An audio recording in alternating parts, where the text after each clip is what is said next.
LinkedIn Live. We are also streaming on YouTube and on Facebook. And for those people who are listening in, you're probably listening in through one of our podcast partners, maybe Spotify. Thank you so much for joining us. We've got a fantastic audience of registered attendees, over 450, 500 people right the way across the world in all industries and in all types of roles. We would love to hear where you are dialing in from today. We are based in Brighton in the UK.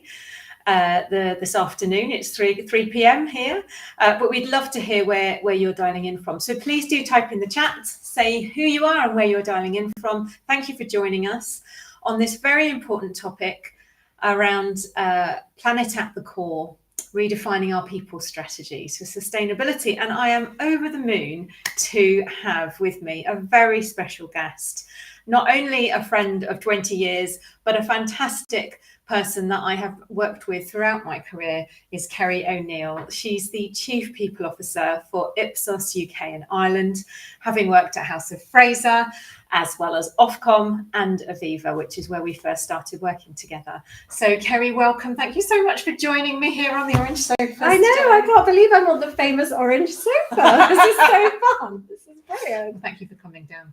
And I'm really pleased to have Kerry because actually, not only because I just love talking to her, but she's made the front page of the HR Director magazine, which is released today on December. So please do have a look. She's got a fantastic article that actually talks about her entire career right from the beginning. And I think it's well worth a read to hear about her journey because of the work that you're doing now is really important. We are talking about a huge topic here today. We've already had some people comment on what a big topic we're tackling. By no means we're experts, but we're opening up the conversation. As always, unscripted, just open conversation about key topics that really matter to people around humanising the world of work. And there's a lot of people on that journey and absolutely joining together to share and learn across an incredible community of people who really care. And so an extra special welcome to everybody who really wants to learn together and to be part of this conversation. Please feel free to share your comments and your questions throughout. We're going to be exploring this topic from all angles.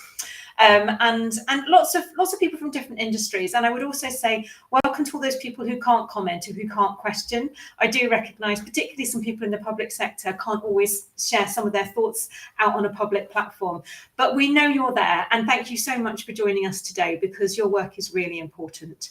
So Kerry, we're here today to talk about this big topic, planet at the core. Planet, I mean, it's in itself, we've elevated the word from just talking about the world to planet for a reason. Nature on your jumper, you know, nature and the planet is really important for us, but we're all tackling with this topic of how do we bring this into people experience in organisations. Now you're in a Chief People Officer role, strategic role, looking at the people function for Ipsos UK and Ireland, and an organisation that has access to loads of great information. Tell us what this means for you in your role at the moment. What are you grappling with? Well, I'm really glad to have joined Ipsos this year because not only is it an incredible organisation, but you have access to so many information points and areas of research. And so the ability to be able to put them together, to be able to talk to people about some of the big questions that are facing us. And I think the key thing is at the moment that, you know, we don't all have answers. We don't have clear answers. And that can be a very challenging position for us to be in. But what we know, I think, particularly from the pandemic, and I think the pandemic, obviously, it's had so many influences on people's strategies in lots of different ways. We could have 100 different podcast titles. But one of the things that struck me about the pandemic is two things, really. One is it really reminded us how vital nature and access to nature is for our own well-being.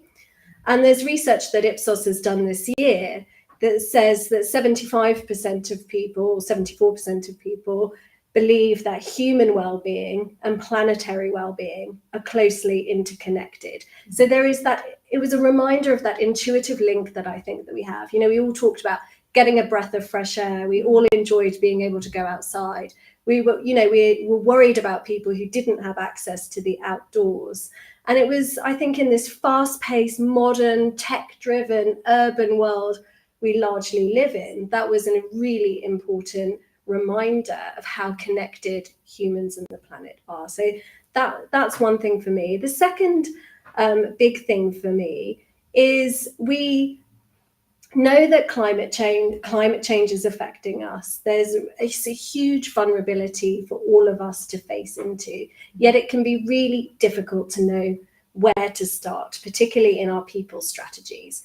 Most organizations will come under some form of regulatory pressure to do something in what's called the ESG space or this space. If you're in Europe, we've got the reporting directive coming in 2025.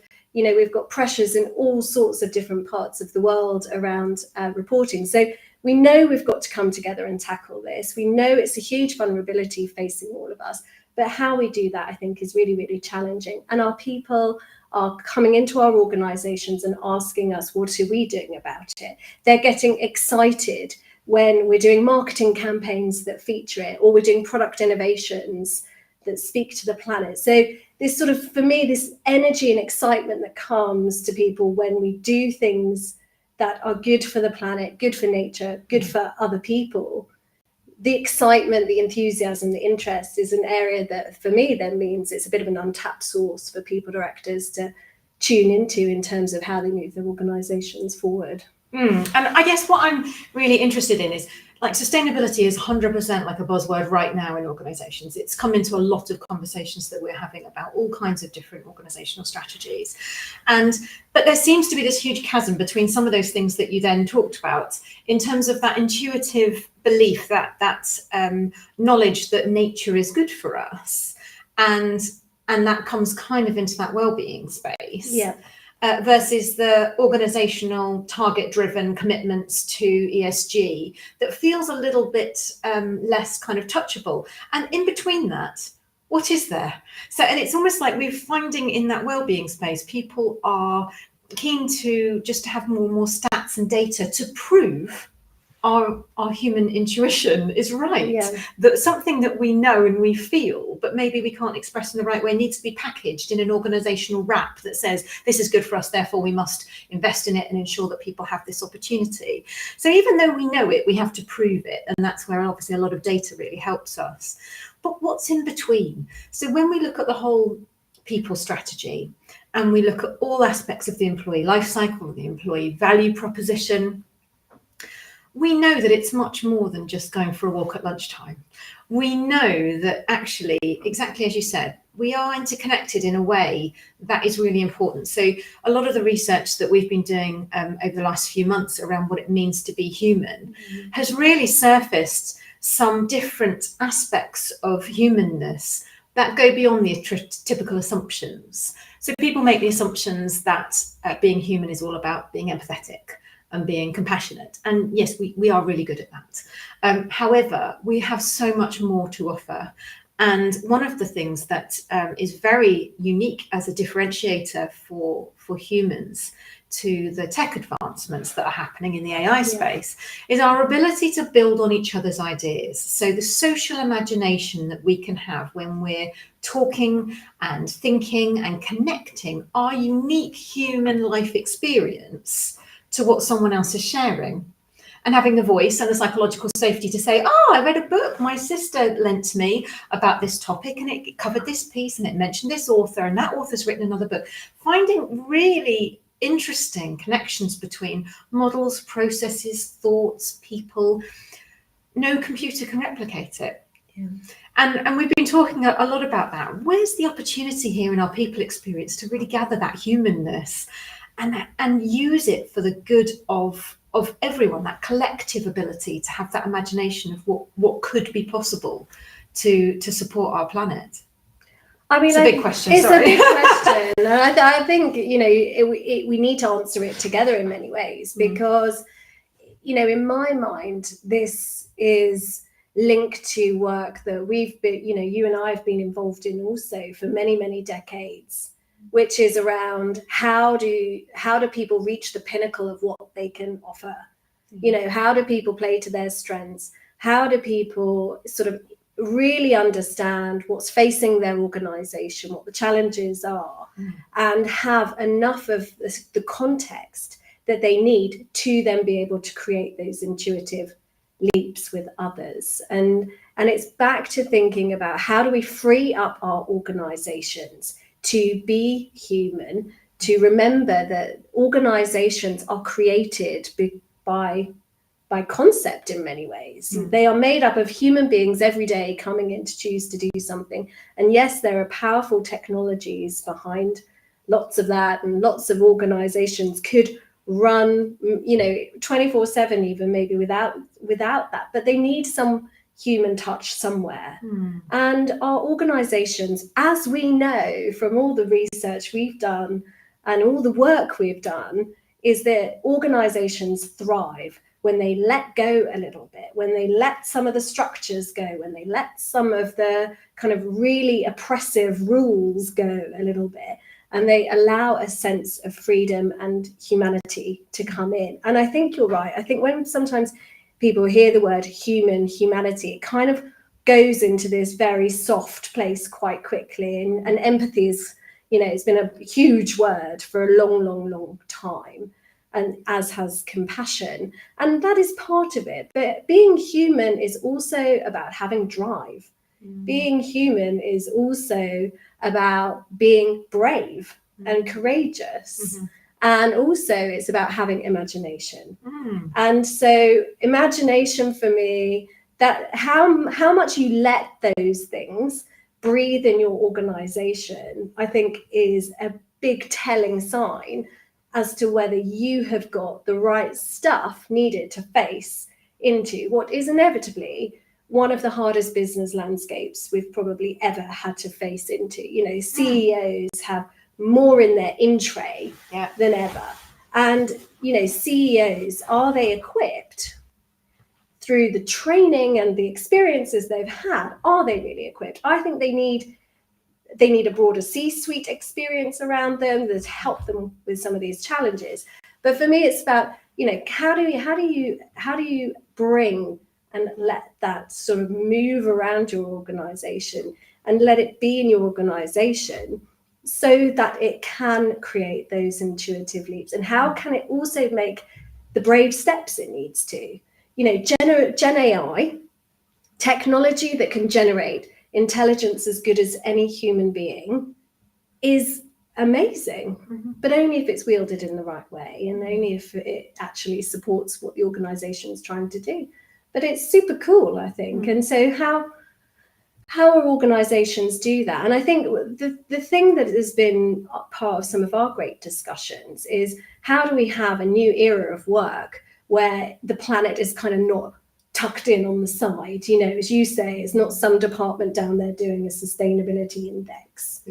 How does it come into this environment where we're like, this is the environment in which we need to do business in, this is the environment in which we need to succeed in, and what's the boardroom, what's the C-suite mindset and skill set and organizational environment that we need to have in place and to do that. And I think this is the interesting grapple area. And I know you've done so much work on this. Yeah, and we've looked at, those key differentiators and the psychological flexibility and adaptability that people need to lead into change and anticipate it, predict it, be part of it, rather than feel like we're on this rebound of resilience and feeling like we have to manage ourselves through change and then recover through change, but really think about that differently, because everyone's exhausted. Everyone's under-resourced. No one has the time and the luxury to even spend time imagining. So when we do have time, a lot of us are spending downtime on our phones and devices now, aren't we? Yeah. To almost, have a bit of a break. I'll have a look at my Instagram feed or something different than the work kind of conversations. But actually what our imaginations and our brain need is a switch off into a different environment. But also the social imagination of having space and time to talk to people without pressure is really a luxury to find in organizations right now. So I do believe a lot of the hybrid ways of working and the ways we're working digitally has meant that we go from one meeting to the next meeting to the next.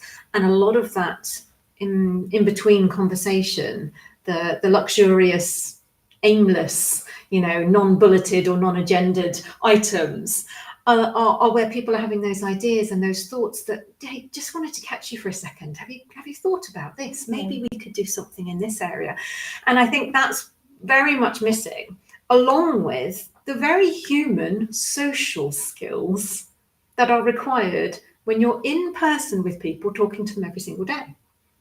Because I'm sure many people who experienced a lockdown through the pandemic, as certainly the UK did, I think, on multiple occasions, when we were then back in a social environment with people, we were exhausted from remembering almost all those human skills of what it's like to be in the room with somebody, and the exhaustion of feeling that. But we're lacking it, and we're actually I'm worried we're depleting some of the human skills that are necessary for that social imagination. So the mirroring neurons, the ability for me to know that through your nodding, like you're agreeing and that you're going to, come and build on something I've got to say, or that my word is accepted and invited, and that there's the safety for us to have an open conversation and talk about controversial topics. And I think you don't always get that online when you're on a call. So for me, there's this, how do we bring the people experience to life in a way, in a constrained environment, in an economic uncertainty across the world, where we are wanting to give people freedom and autonomy and give them time to imagine and be great together, but actually the constraints, the reality of constraints and the time that we have for people to do things and to get things done, it feels like in a very delivery focused, execution focused, strategic kind of focus right now. So what I'm seeing in organizations and in our client organizations is sustainability is being brought into conversations across the board, rather than actually looking at the people experience and thinking, okay, what is a really human experience for someone who's being recruited into this organization? How do we talk to people about what our organization is doing for our power sources, or for our food choices, or to help us think about some of the things that impact us in our environment that are important for planetary sustainability? How are we helping people realize that through the recruitment process? How do we onboard them to be even better for our organization? How do we think about, managing people to ensure that they are thinking about how the organisation is supporting the planet, not just leaving it to CSR or the ESG department? Yeah. That's my query is, what are we doing across that people life cycle that's really going to make a difference of bringing us together, rather than it being left to kind of what I call kind of activist groups? I worry a bit that it's almost, you're a bit excluded if you're not feeling really activist, because I don't get everything right. We're humans. That's part of being human as well, to not get everything right. Sometimes I will eat meat, sometimes I won't. That doesn't mean I don't care about the planet. It's that, how do we help people feel they can all be included? I think, I won't do this every time, but we have got some great Ipsos research here. So let me bring it in because we've got it. Please. So a couple of things. One is around that balance of, what are the case for the office. It's a piece of work that we did because we sort of saw so much almost trying to work out how many days a week. But actually it was like, but why? To what end? And the case for the office was very much around what you just described. So what hybrid working or remote working has given us, there's a huge boost in individual productivity. Yeah. And you get that when you talk to people, because you're like, I can do all these meetings, I can multitask, I can even get the dog sorted. And, so our kind of life individual productivity has gone up. But what's gone down is our collective productivity. And that is important as well, particularly when organizations are trying to do very, very difficult things. And so for us, the case for the office, and we sort of ended up landing as a suggestion to people, is that, kind of 3 days together seems to hit this balance between individual and collective. But, it varies slightly depending on industry, of course. And of course, some people would never work at home. But it was to try and get that balance, because collective productivity needs the serendipitous conversations. It needs the relationship being built. It needs, for an example, when I finish a meeting, I can come down and I just instantly download it to my team. They've got knowledge they didn't have. I've been able to give my flavor on it. We can move faster. There's no way I would phone them up on a Teams call or a Zoom call to do that. Do you know what I mean? And also it's those little moments of when you come down and you're like, oh, we need to solve for this, or someone has just said this, and actually it's a good point. What do you think? And actually we forget how good human beings are off the cuff, because we pull from intuition and we pull from experience and we pull from a different lever, and so that ability to do instant discussion, instant reaction is, I think, something a little bit underplayed. When everything is staged, when everything is booked, when everything is scheduled, humans don't think on schedule. Oh, I love what you're talking about there, because that really plays into our work around social imagination perfectly, because what we talk about is the fact that actually sometimes we seek innovation in new places where it doesn't exist. And actually some of the innovations in discovering what we already do, but just becoming more conscious of it. And so this, a bit of it comes from kind of past experience in counselling, this cognitive behavioural therapy, kind of becoming more aware of what we're doing on a daily basis allows us to become more in control of how we then go do that. So we can hone a skill if we're more aware of it. And in terms of social imagination, I was talking about this at a couple of events last month in Texas, is that when we are having a conversation with someone, we are automatically and very naturally, particularly in person, building on each other's ideas and conversation. And it can come from such a myriad of unique human experiences that it's very hard to actually replicate anyone's conversation, let alone a group conversation of maybe 4 or 5 people with that combination together.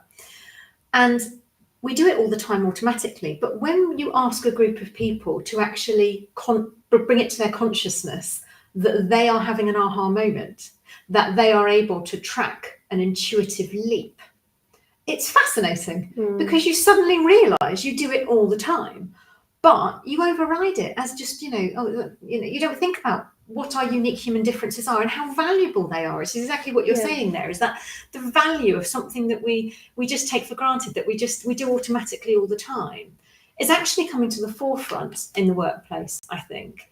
And potentially I'm interested to see whether it's, the unlocking of what we need to do as a species to support our innovation into the future. Because if we're not aware of what we're doing as our unique differentiators, how can we possibly even start to consider how we can use AI to support us to do even better, or to go faster, or to reach more people? So it's that combination of being really consciously aware of our humanness, being human on purpose. I talk a lot about being human on purpose, and I think there is a real power in being able to do that, and then add in this brilliant bolt-on AI opportunity to speed things up, or to get more research, or to get more people involved, which expands our capability and our capacity to such an enormous extent, that I get quite excited about that, because I think that's where I move, and I talk about moving from hope to faith. That's where I move from hope to faith, on the sense that we have got big challenges ahead of us for this planet, and it is a human planet. We do, as a human species, need to recognise how we can influence it. There's a great connector there, isn't there? Regardless of company, regardless of team, we're all in the same direction. And if we all kind of actually consciously brought ourselves to the space where we're all trying to get there, and that's woven into everyone's strategies, the world of business, the world of work, has the opportunity to influence billions and billions of people. That's what I'm excited about as well. So somewhere along the sort of chain, we just got stuck in an idea that the only reason businesses exist is for profit and shareholder return. We have got stuck there. It's got embedded, very, very deeply. Actually, work and employment, if you like, in all of its guises, has been there from the very, very beginning. And it hasn't all been through our human entire existence, hasn't all been, we've had different words for it. We've had things like livelihood. We created guilds in the medieval period, which was about community, and it recognized different levels of mastery in those communities. Work has been work is part of the human experience. It's never been just attached to money before, except in our age, I think. And I know it's a big thing to say it, and I often get accused of being quite idealist, but I never mind, because I'm being linked with ideas, and I think that is one of the biggest currency and value that we bring.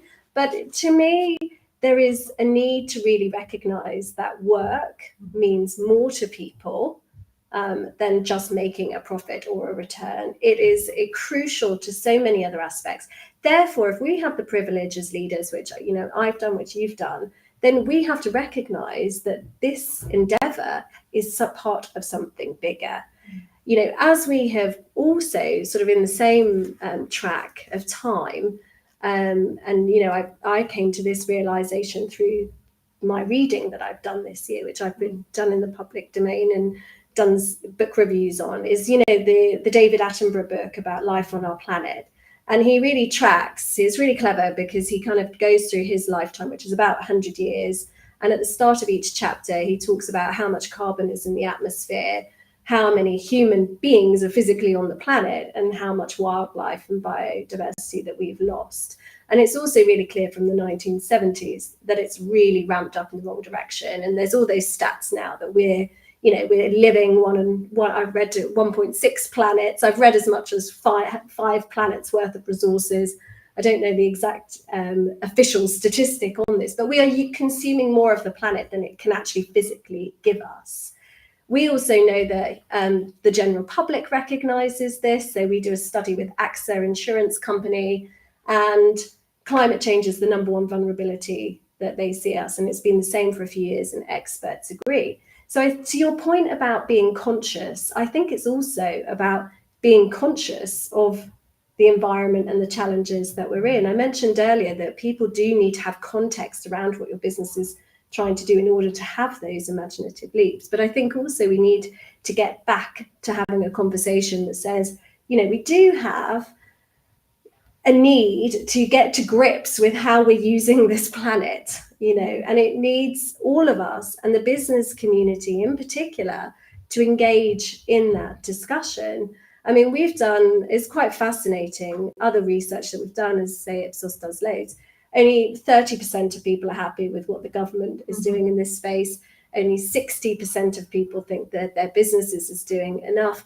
But interestingly, 90% of people think that they are doing all they can. So it's a classic, is it the government? Is it the business? Is it me? It's not me. I'm doing great. You speak to business leaders, you're like, oh, I've got my reporting and my initiative. I'm doing enough. The government should do something. Government saying, we've got a huge amount on our plates.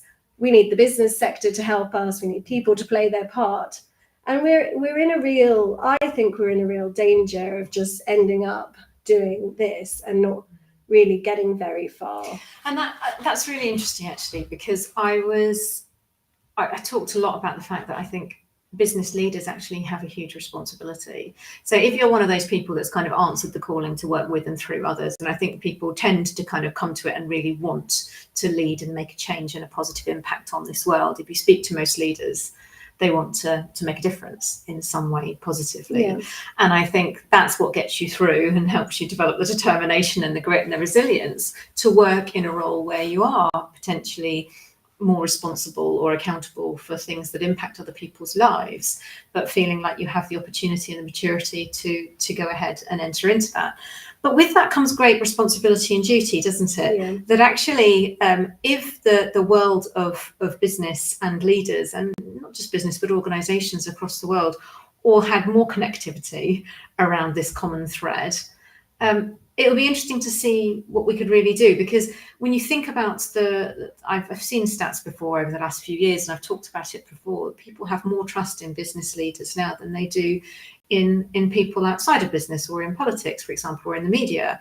And that's a really powerful position of responsibility for business leaders, which it can be really scary. And I talked about it on the last live with Chris about how leaders are shying away from or avoiding sometimes being in the limelight, because now actually people being very vocal about what they do wrong, and you kind of can't say a word right. And I know that leaders are really concerned about offending or upsetting anyone or groups of people in any format of how people might interpret what they're saying, which is putting people off kind of being brave and outspoken in a uncertain environment. But yet leaders actually have a huge opportunity. We have an opportunity to cohesively bring together groups of leaders from all walks of business and organisations to collaborate and work in a good direction together.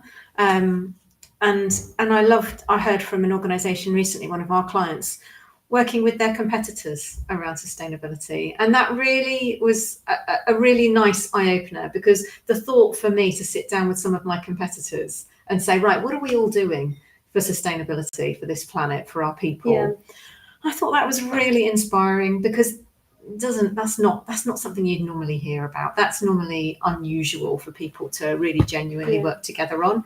But what a great opportunity. I only see opportunity as well. I think it can unlock growth.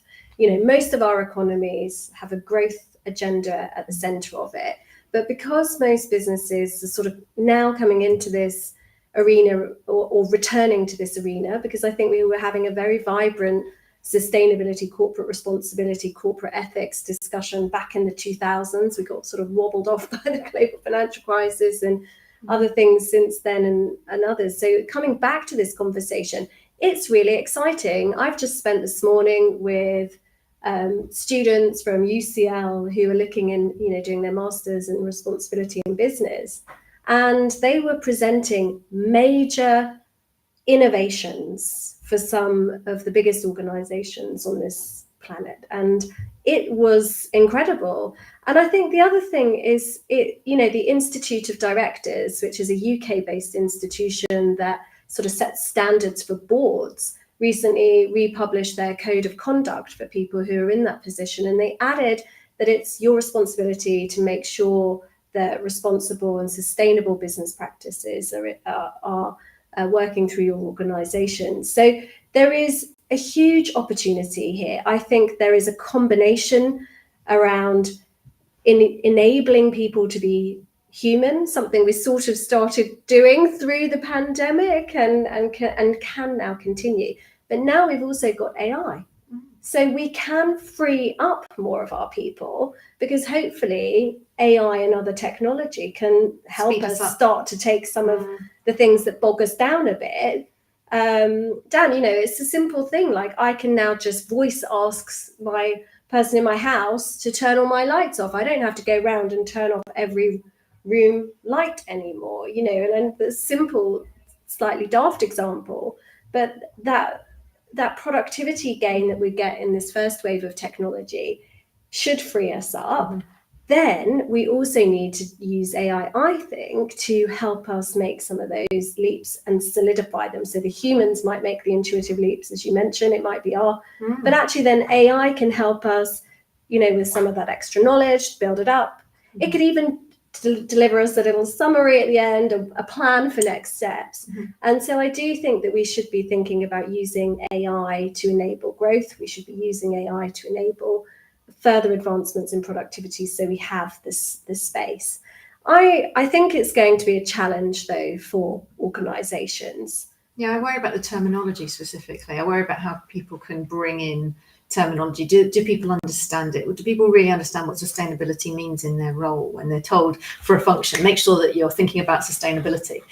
Gosh, from what angle? So much. Yeah. Do I need to understand all the regulations and the terminology that's potentially aligned to carbon net zero targets? Yeah. And that's complex stuff. We don't all need to know that, do we? No. We can do a lot more around sustainability. When I talk about human sustainability, it's quite mystical to some people. They're a bit like, not quite sure what that means.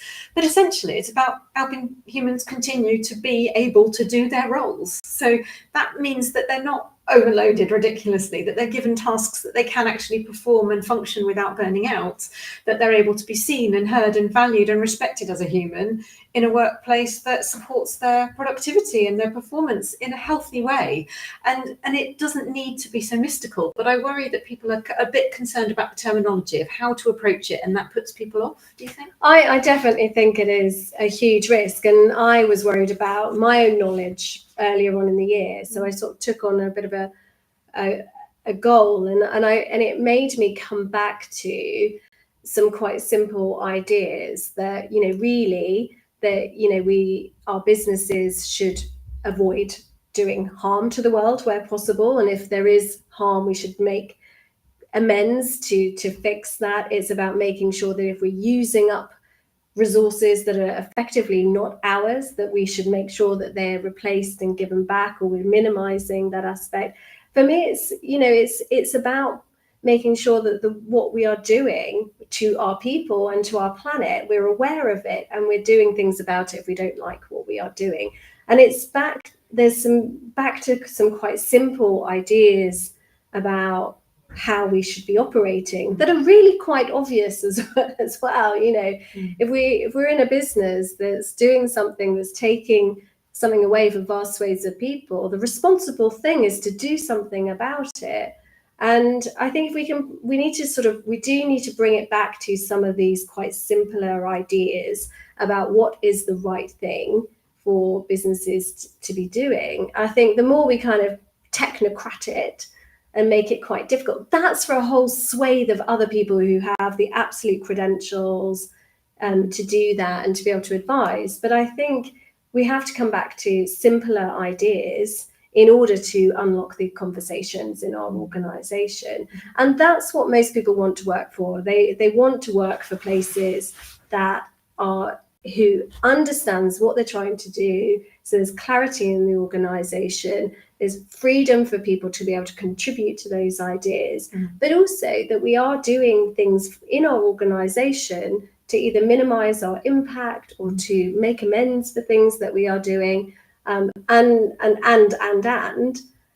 bring it back to those ideas. I think going out to staff and saying we're trying to reduce scope 3 emissions and you're just going to lose everyone, including most of your fellow C-suite and board members. And I think that's an important part. That's why I've been also advocating, as I know you have as well, that it is important that HR and people professionals are supporting organisations to think this topic through. And now's the time, isn't it? I mean, we're heading into 2025. It's probably the first long-term strategy projections that I've seen in organisations taking shape at 3 to 5 year level now, compared to the pandemic, where it was kind of 6 months, 12 months max, because people weren't sure what was going to happen next.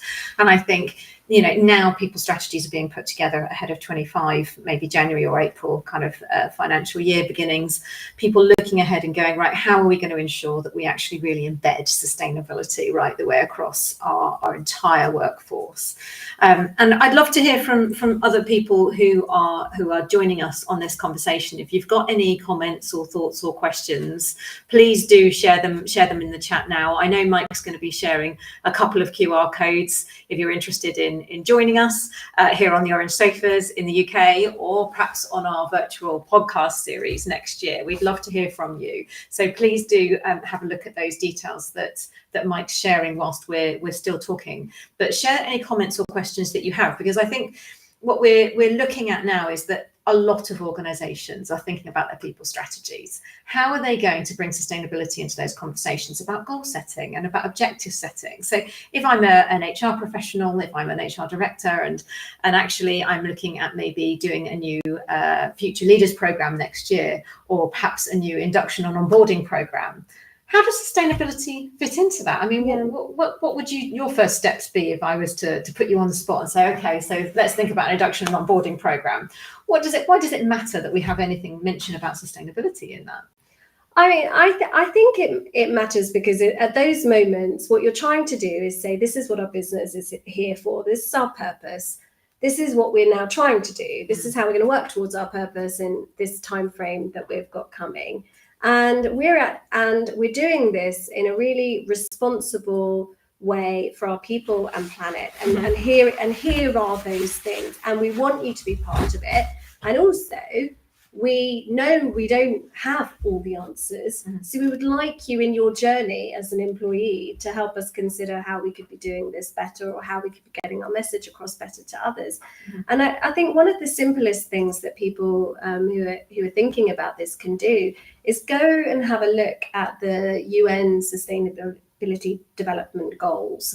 So they're a broad set of goals. A lot of people find them quite challenging because there are so many of them. There's 17 of them. They've got really bright logos.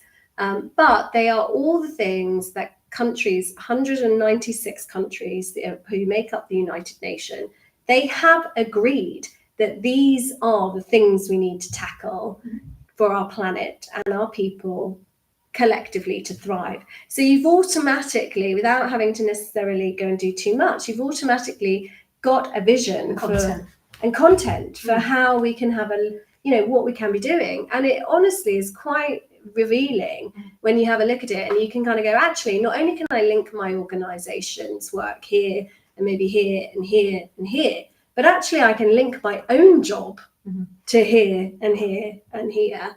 And depending on some functions, that might look exactly the same as what the organization itself does. For other functions like HR, we also contribute to things like sustainability.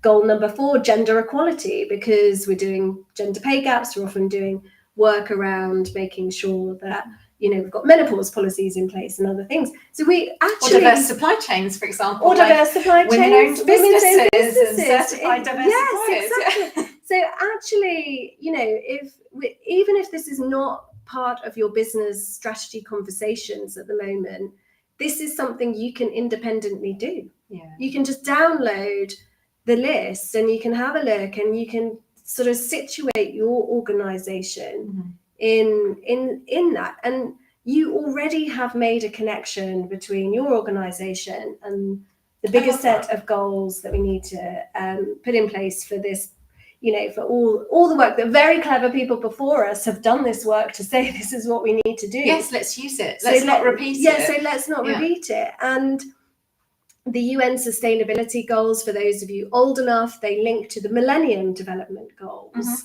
Do you remember in the turn of the century when we had, we wanted to create a vision for what this century was going to look like for humanity? And so they came from there and updated from those Millennium Development Goals. And so I think that's a really simple way that you can start to engage, even if your business is quite far away or even in a negative place on this topic, because we know there are some businesses where it's put to one side quite quickly for different reasons. So that, I think, is an important point to connect people.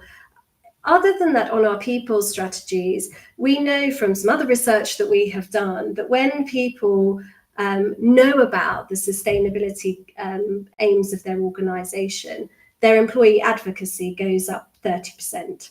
Right. So this is where we start to get into the sort of more money aspect of people strategies. So we know we can uplift interest in our organization, engagement with our organization, advocacy of our organization, which helps us to get different people for our jobs. It helps us to have better talent pools available to us, for example. And what we need to do particularly for that is a couple of things. One is people need to have a team level discussion. So it's not just enough to broadcast corporate messaging about what we're doing around sustainability. For it to really sink in and matter to people, organizations have to take this conversation down to the level of team.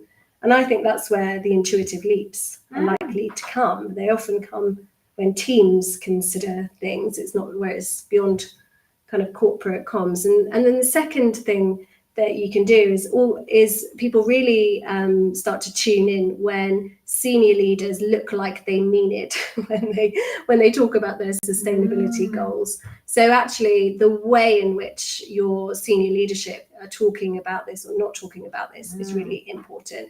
There is a third one, which I think has a little bit more challenge to it, but a third one we've seen in our research is if you talk about what you're doing internally and externally with authenticity, that's also more likely to really bolster people's belief also in what you're doing and what they are therefore doing as a result. Well, you're tapping into all the aspects of human leadership that we work with around authenticity, inclusion, role modelling, and that kind of human connection, because actually that's designed for leaders of the future to be really focused on bringing our species to the forefront, making sure that we're thinking about all the right things for our people and our planet, and kind of guiding and stewarding our people functions in the right direction.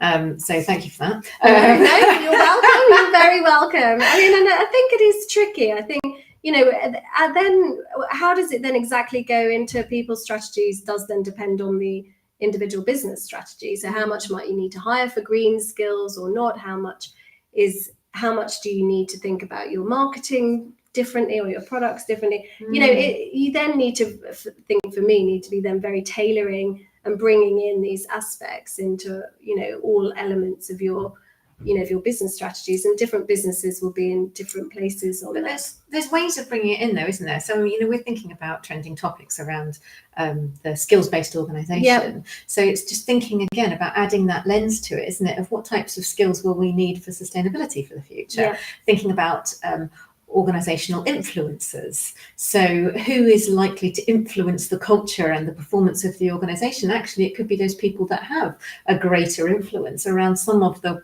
more global strategies, and bringing that into an organizational setting and able to translate it for people and bring it to life for people and make it mean something. There's lots of opportunities for us to think about our people strategies, not just along the employee life cycle, but in terms of the things that we are trying to align with in terms of business strategy, because obviously people strategy should be completely aligned to the business strategy. So there's a lot there. So I love your practical examples of thinking about the UN kind of example pieces there. Very, very helpful, I think, because that's accessible. And I think that's the thing. It's like, what do we all have access to? What can we all actually go and do? And feeling like we can own it and we can make a change is really, really key on an individual level, as well as you said, team levels. I think we can really bolster each other, can't we, and find connections and commitment together in terms of the people that we work with, and feel like we can keep going, because our determination can wane. I think if we feel like we're alone and isolated, I think it's really important to feel like there is an opportunity, we can make a difference, and bringing that to the forefront of our work is really key. So I think we are coming to an end of our discussion here today, but certainly not the end of our discussion. I know it's going to continue on, but I'm really pleased. I feel very energized, even though it's coming to the close of the day in the UK. But I think we've tapped into lots of different topics here, and we've opened a lot of boxes, I think. Yeah. And I think there's still a question for me about how. So how do we do that? And how do we do it quickly? Urgency is important. How do we do things at scale? I think is really, really key. A lot of large organisations have influence, but you're talking about tens of thousands of people, and people all have their own lives and their own individual pathways. So how do we help find ways that we can bring culture into a new space in this new future of work? I think is still a good area to explore. And I would love to continue the conversation, perhaps in different formats and podcasts and articles, etc. But thank you so much, Kerry. I really appreciate you coming. Having me. I mean, it is a broad conversation, but I do think that businesses are searching for growth ideas. They're searching for new avenues. You said it earlier. Actually, some of the most innovative things we can do is already thinking about what we're already doing, but thinking about the context more in a different way, more imaginatively. So I hope we haven't put anyone off. This is I think it's a really valuable conversation. It's really exciting for me as well. I do think, how needs so much more thinking, more examples. It needs more dialogue from the communities that we're in too, because I think we can make some really fast progress if we put our minds to it. And I think at the heart of that is the sharing, is the opportunity for us to share. So us opening our conversation here today, as I said, we're kind of experts in different fields, but being open and brave enough to be able to have a conversation that says we don't have all the answers, but actually we want to share and understand and learn with a community of people who are all in the same space. I think opening up those opportunities for sharing across industries, across countries, across cultures, across economies is going to be one of the ways that we bring that social imagination to life in the future of work. And I welcome anyone's thoughts and questions. So we'll be responding to people's comments afterwards. Please do send us messages either directly or through this LinkedIn live recording. We will have a full series of events for 2025. Please do continue to stay with us. Our human series is coming to a close at the end of this week with our many events that we've been running over the last few weeks. We've brought together some great insights from amazing people across the world, all different types of work and backgrounds and roles. And we're going to be putting that together into some really great market intelligence information that we'll be sharing with everybody who's joined us here today and joined us on this journey so far. So stay tuned. We also have a link going into the chat about our human series, which will continue into 2025. All the different links and registration opportunities that will continually be updated with our events into the new year. So please do continue to join us, stay with us on this journey and be part of this wonderful learning community of hundreds of people who are all searching to learn together about these fascinating topics. So thank you very much for joining us here today. Thank you so much once again, Kerry. It's been fantastic to have you here. And I hope that we've ignited some really interesting thinking for everyone here today. And if you're interested in joining us, as I said previously, please do download from the QR code our forms to raise your hand and say, actually, I'd really like to come in and join you, and I've got something cool to say. So we'd love to hear, and we'd love to have you join the conversation. Thank you so much.